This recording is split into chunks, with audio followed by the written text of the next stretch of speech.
ஐயோ என்ன இவ்வளோ ஹைட்டா? யார் யார்? ஐயோ இந்த பொம்பளையா? இது பெரிய லம்பாடி பொம்பளையாச்சே. ஐயோ பார்த்து வாங்க மேடம், பார்த்து வாங்க. உட்காருங்க.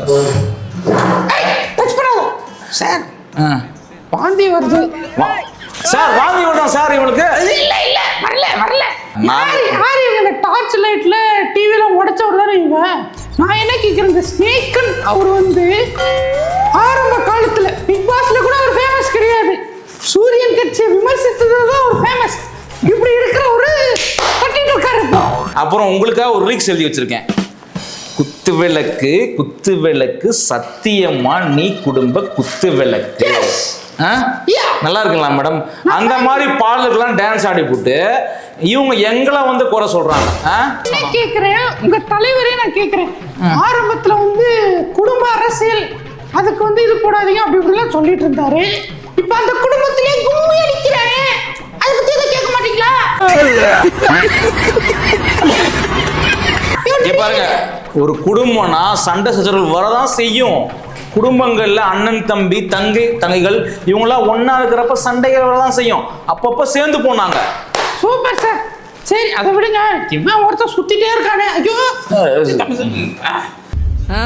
நொட்டுவாங்க சார். நான் என்ன கேக்குறேன், டிவி ரிமோட் எல்லாம் உடைச்சது இவங்களோட கட்சி. அது வந்து உங்களுக்கு நல்லாவே தெரியும். டிவி ரிமோட் டார்ச் லைட் எல்லாம் உடைச்சது வந்து இவங்க கட்சி. பாருங்க, டிவி ரிமோட் இதெல்லாம் உடைச்சா புதுசா வாங்கிக்கலாம்.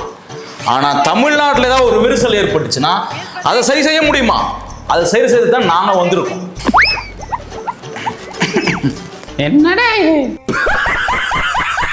என்ன மேடம் நீங்க பேசாதான் நாங்க பேசியிருக்கோம். என்ன சார் பேசணும்? என்ன பேசணும்? ஐயோ வேலையெல்லாம் பேசினா அவ்வளவுதான் உனக்கு. சார் மரியாதை எல்லாம் பேசுறாங்க சார் இவங்க. சொம்பு தட்டுறது வந்து ரொம்ப பயங்கரமா தட்டிட்டு இருக்காரு இப்போ அவருக்கு. பாருங்க சார், சொம்பு தட்டெல்லாம் சொல்லிட்டு இதெல்லாம் வந்து ஒரு மேடை பேச்சு நாகரிகமா இதெல்லாம்? சார் எனக்கு இருக்கிற ஃபேன்ஸ் கூட இந்த ஆளு கிடையாது சார். ஆமா குத்துவில் இப்படியான ஃபேன்ஸ் இருக்கதான் செய்வாங்க. சரி நீ ஊத்து போட்டு ஆடு. யாரு வாடா சொல்லு. தேவையில்லாம பேசிட்டு இருக்காத சார். என்ன மேடம் பேச்ச மாத்தி பேசணும்? சார் போதையில இருக்காரு போல. இங்க பாருங்க, அடிச்சு போடுவாங்க. மேல வந்துட்டேன், கொஞ்சம் லைட்டா போட்டு வந்தேன். அதுக்கு என்ன இப்ப? ஐயோ சார் அதெல்லாம் ஒண்ணும் இல்ல சார். என்ன தெரிஞ்சிருக்கு, பீப்பிள் நீதி மையம் வந்து குடிகார மையம். பச்சை கிளிகள் தோலோடு பாட்டுக்கு. இந்த அம்மா எங்களோட தலைவர் கூட நடிச்சிருக்கு. ஆனா இப்படி பேசுது பாருங்க. பேத்திரம் அவரை பத்தி எனக்கு அந்த விஷயம் எல்லாம் சொல்லவா? இல்ல சொல்லவா? நல்ல நடிகர் அவர். நடிப்புல எல்லாம் குறையே கிடையாது. அரசியலுக்கு சரிப்பட்டு வர மாட்டார். இப்ப பாருங்க, இன்னைக்கு நான் பேசின பேச்சுக்கு எங்களுக்கு 20 தொகுதியாவது கிடைக்கும். எங்க 20 தொகுதியிலையும் நாங்க ஜெயிப்போம். கண்டிப்பா ஜெயிப்போம். எங்களுடைய தலைவனுக்கு பின்னாடி ஒரு பெரிய கூட்டமே இருக்கு. இன்னைக்கு எங்களுக்கு ஒரு ரிசல்ட் கிடைக்கும். சார் காமெடி பண்ணாதீங்க சார். எனக்கு தெரியாது. I don't know what is. இன்னைக்கு நியூஸ்ல நீங்க பாப்பீங்க நாங்க என்ன மாதிரி ஒரு இன்டர்வியூ கொடுப்போம்னு சொல்லிட்டு. சரி அங்க போய் வாந்தி வருதா சார் இந்த பொம்பளை? ஐயோ ஏமா எடுத்து சார் இது? ஐயோ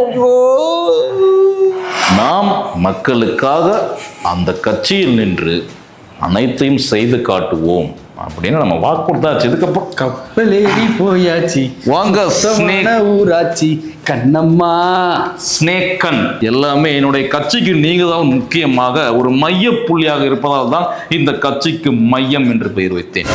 ஏனென்றால் நீங்க தான் அந்த மையமே. ஐயோ சார், இதையே சார் என்கிட்ட சொல்லிட்டு இருக்கீங்க? ஹிஸ்டரி வந்து என்ன பேச்சு பேசுறது? நான் வெறி ஆயிட்டேன். நான் பேசிட்டு இது பண்ணிட்டேன். ஒரு முக்கியமான விஷயம் பேசணும். ஒரு 20 கிடைக்குமா? என்ன 20? எனக்கு ஒன்றும் புரியவில்லையே. 20 உங்களுக்கே புரியல. நீங்க யாரு? என்சைக்ளோபீடியா. உங்களுக்கு புரியலையா? இல்ல ஒரு 15 நாளும் ஓகே தான். சில விஷயங்களை நான் உங்களிடம் தெளிவுபடுத்த ஆசைப்படுகிறேன். ஓகே, அப்போ ஒரு 2 மணி நேரம் ஆகும். சொல்லுங்க, டக்குன்னு சொல்லுங்க. என்ன ஸ்னேக்கன் இப்படி பேசக்கூடாது. நம் கட்சி, நம்மளுடைய கட்சியில் இருப்பவர்கள், நீங்கள், நான் அந்த கட்சிக்கு கட்சிக்கு முழுமையாக உறுதுணையாக நிக்க போகிறோம். ஆமா, நீங்க வேற அந்த கட்சிக்கு வந்து அவன் பையன் வந்து கூட அவ்வளவு உறுதுணையா இல்ல, நாம தான் நம்ம உறுதுணையா இருக்கோம். அதுக்கு வந்து ஒரு நன்றி கடனாவோ ஒரு பலனாவோ நம்மளுக்கு வந்து கிடைக்கணும். எத்தனை கிடைச்சிச்சு? ஸ்நேகன் உறுதுணையாக மட்டும்தான் நிக்க போகிறோம். இல்ல தலைவரே, புரியல. நம்மளுக்கு கட்சியில் எந்த போஸ்டிங்கும் கிடையாது, எதுவும் இல்லை. போஸ்டிங் இல்லையா? யோ, 20 போஸ்டிங் பேசிட்டு வந்தாங்க. அந்த பொம்பளை ஏற்கனவே நாரா கிளிப்பா இப்ப அசிங்கமா திட்டுவாரு. ஏன் இல்ல, இருங்க வாங்க போய் கேட்க. வேண்டாம், நான் ஆல்ரெடி கேட்டு விட்டேன். இதற்காக ஒரு பாடலை வேண்டாம் ஸ்நேகன், நான் எல்லாம் முடிவு பண்ணி விட்டு எல்லா இன்டர்வியூ எல்லாம் கொடுத்து வந்து விட்டேன். வேண்டாம். ஆமா, அந்த இன்டர்வியூ நானும் பார்த்து என்ன சொன்னேன், அரசியலுக்கு வந்து நீ பார்த்து விட்டு வேணுமென்றே என்னை வந்து கேட்கிறீங்களா?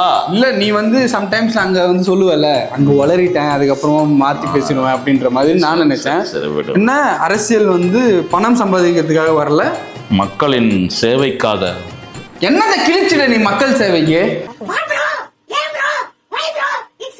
இந்த படம் முடிந்தது பிறகு அடுத்த எலெக்ஷன் வரும் என்ற அளவா அதில் உங்களுக்கு ஒரு போஸ்டிங் வாங்கி கொடுத்துருக்கிறேன். அடுத்த அது இல்ல, நெத்தில ஏதாவது எழுதி கொடுத்திருக்கா? ஏய், கட்சிக்காரங்களை யாரும் நம்பாதீங்க. இருந்தால உன் கூட வந்ததுல அதுவும் வந்து தொலைய மாட்டேங்க. நான் பாடலாசிரியராகவே இருந்திருப்பேன். நீங்கள் இப்பொழுதும் பாடலாசிரியர் தானே, போய் ஏதாவது ஒரு படத்துக்கு பாடல் எழுதி பிழைத்துக் கொள்ளுங்கள். நான் இந்த சைடு படம் நடித்து பிழைத்துக் கொள்கிறேன்.